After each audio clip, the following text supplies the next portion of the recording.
ನನ್ನ ಹೆಸರು ರಾಜ್ ಅಂತ ಮತ್ತು ನನ್ನ ಹುಡುಗಿ ಹೆಸರು ಐಶ್ವರ್ಯ ಅಂತ.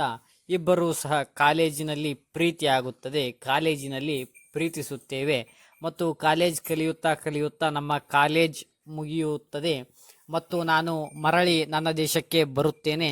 ಆಕೆಯು ಅಲ್ಲಿಯೇ ಸಹ ಉಳಿದಿರುತ್ತಾಳೆ ಮತ್ತು ಆಕೆಗೆ ನಾನು ನಿನ್ನನ್ನು ಮದುವೆ ಆಗುತ್ತೇನೆ ಅಂತ ಹೇಳಿರಲಿಲ್ಲ ಮತ್ತು ಆಕೆಯೇ ಒಪ್ಪಿರುತ್ತಾಳೆ ಮದುವೆ ಆಗಲು ನನ್ನನ್ನು.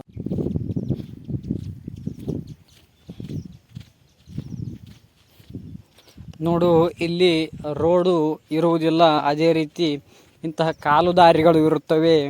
ಈ ಕಾಲುದಾರಿಯಲ್ಲಿ ನಾವು ಪ್ರತಿದಿನವೂ ಸಹ ಓಡಾಡಬೇಕಾಗಿರುತ್ತದೆ. ನೋಡು, ಈ ರೀತಿಯಾಗಿ ಪ್ರತಿದಿನ ಹೊಲದಿಂದ ಮನೆಗೆ, ಮನೆಯಿಂದ ಹೊಲಕ್ಕೆ ಹೋಗಬೇಕಾಗಿರುತ್ತದೆ. ನೋಡು,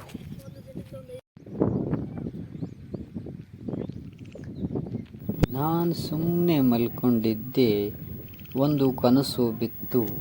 ಎದ್ದ ತಕ್ಷಣ ಗೊತ್ತಾಯಿತು.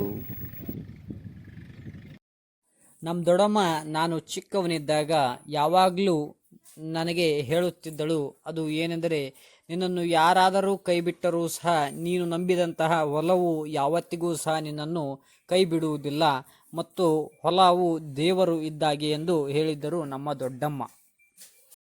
ಹಲೋ ರಾಜು, ನೀನು ಎಲ್ಲಿದೀಯಾ? ನೀನು ಯಾವಾಗ ನನ್ನನ್ನು ಮದುವೆ ಆಗುತ್ತೀಯಾ? ಹಲೋ, ಹೇಳು ಐಶ. ಇಲ್ಲ ಐಶ, ಇದೆಲ್ಲ ಹಳ್ಳಿಲಿದ್ದೀನಿ ಈಗ, ಅಲ್ಲಿ ಬರೋಕ್ಕಾಗಲ್ಲ, US ಬರೋಕ್ಕಾಗಲ್ಲ. ಅದೇ ರೀತಿ ಮತ್ತು ಮದುವೆ ಆಗುತ್ತೀಯಾ? ಅಮೇರಿಕೆಗೆ ನೀನು ಯಾವಾಗ ಬರುವುದು? ಮತ್ತು ಈಗ ನಿಮ್ಮಪ್ಪ ತೋರಿಸಿದ ಹುಡುಗನ್ನ ನೀನೇ ಮದುವೆ ಆಗಿಬಿಡು. ಈಗ ಬರೋಕ್ಕಾಗಲ್ಲ ಐಶ, ಇಲ್ಲಿ ಹಳ್ಳಿಲಿದ್ದೀನಿ. ಅದೇ ರೀತಿ ದುಡ್ಡೆಲ್ಲ ಇಲ್ಲಿ ಇನ್ವೆಸ್ಟ್ ಮಾಡಿಬಿಟ್ಟಿದ್ದೀನಿ. ಈ ನೋಡು, ಈಗ ನನ್ನ ಹತ್ರ ಐಫೋನ್ ಸಹ ಇಲ್ಲ. ಅದೇ ರೀತಿ ನಾನೀಗ ರೈತ ಆಗಿದ್ದೀನಿ. ಸರಿ ಐಶು, ಸರಿ ಸರಿ ಸರಿ, ಓಕೆ. ಸರಿ ಐಶು.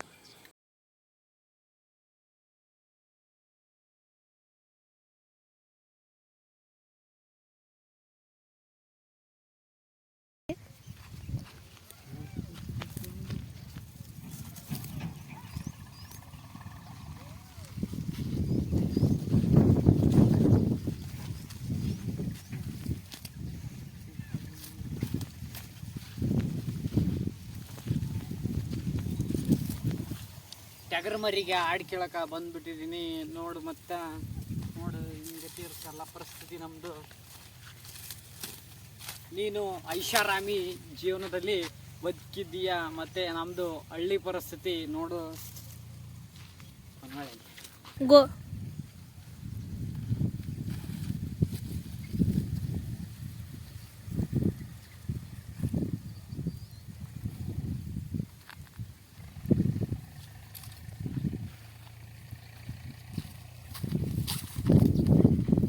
ನೋಡು, ಈ ಚಪ್ಪಲಿ ಸಹ ನನ್ನವಲ್ಲ, ಮತ್ತೆ ನಮ್ಮ ತಮ್ಮನೂ ಹಾಕೊಂಡು ಬಂದಿದ್ದೀನಿ. ಇಂಥ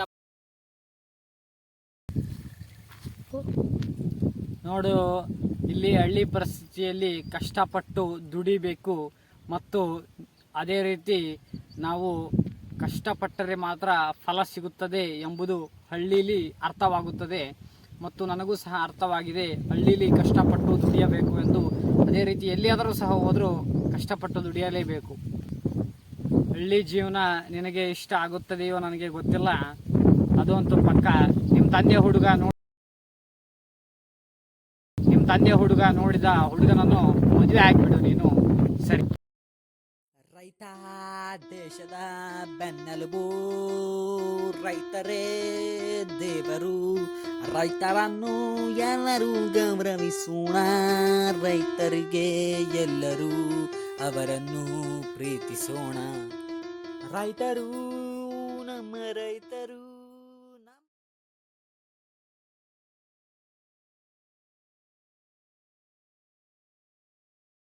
ರಾಜನ ಹೊಲ ತುಂಬಾ ಚೆನ್ನಾಗಿದೆ. ಭತ್ತವನ್ನು ಹಾಕಿದ್ದಾನೆ.